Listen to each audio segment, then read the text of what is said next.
My name is Holly Hook, and I live in Swartz Creek Estates in Swartz Creek, Michigan, which is also a manufactured home community. Before 2018, we had a great community owner who charged very reasonable lot rent and kept the community running, well-staffed, and looking beautiful. Unfortunately, we were sold in 2018 to Haven Park Capital, an out-of-state owner, and immediately our rent went up 25% in 1 month. And we were given no way to reach or contact the new owner about anything.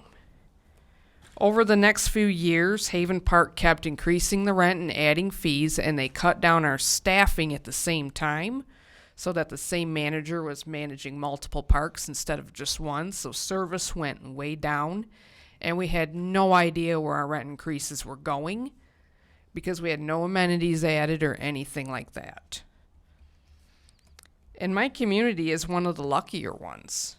Many residents around Michigan are suffering from severe cuts in maintenance, which cause health and safety issues. People are tripping and getting hurt.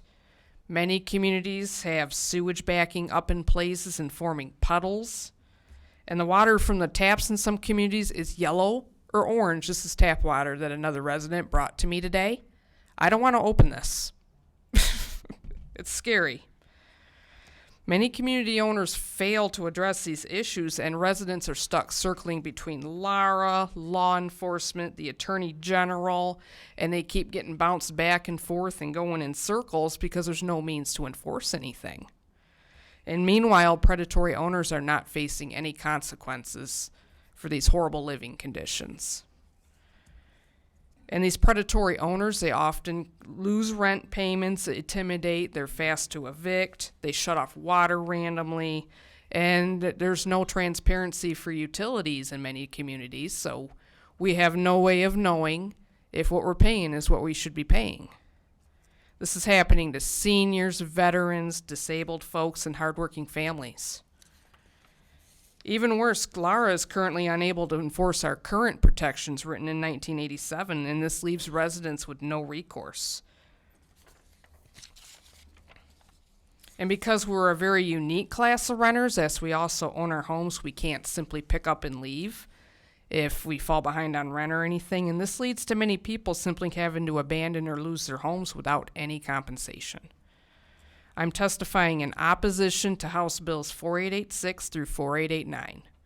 These bills provide little to no protections for residents, and they provide very few consequences for predatory owners who engage in these unsafe practices. These bills don't address any rent transparency. We have no way of knowing if our rent increases are actually fair. They don't address utility transparency that are really hurting seniors. They don't address ease of payment for seniors because in many communities they're forcing electronic payments, and many seniors don't know how to do that or don't have a computer. They don't address sewage backing up into the roads or anything. They don't address this horribly colored water here that I still don't want to open. And they don't address serious infrastructure issues. And these bills don't impose many consequences or enforcement for failing to offer a lease or contact information for the community owner. I'm here today with other grassroots leaders from Holland, Kalamazoo, Battle Creek, Rochester Hills, White Lake, Clarkston, Auburn Hills, and Northville. It's not a small thing for folks of modest means to drop everything and go to Lansing for a day, let alone 2 weeks in a row. And there would have been more of us if we'd had a little more notice.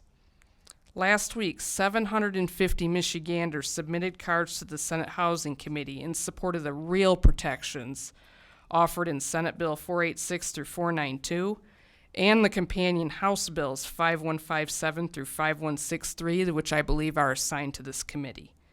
I urge you to support the real bills that provide protections for real people in our state who are suffering from these terrible living conditions and at the hands of predatory real estate speculators. I urge you to oppose the distraction and especially the incentives towards home theft in 4886 through 4889. I thank you for your time and for listening.